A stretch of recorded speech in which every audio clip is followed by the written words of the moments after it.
By experience, I can be able to stand and tell you some steps that you should follow for you to set up a safer and befitting site for a better construction.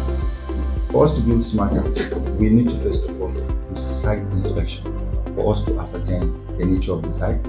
Step 2, we need to do site clearance, just to clear up the site and make it more neater and clearer and safer. Then we do a temporary fencing, which will enable us to shield the site from any encumbrances. Then step 3, we mark out the building to know the position where the building is situated or oriented.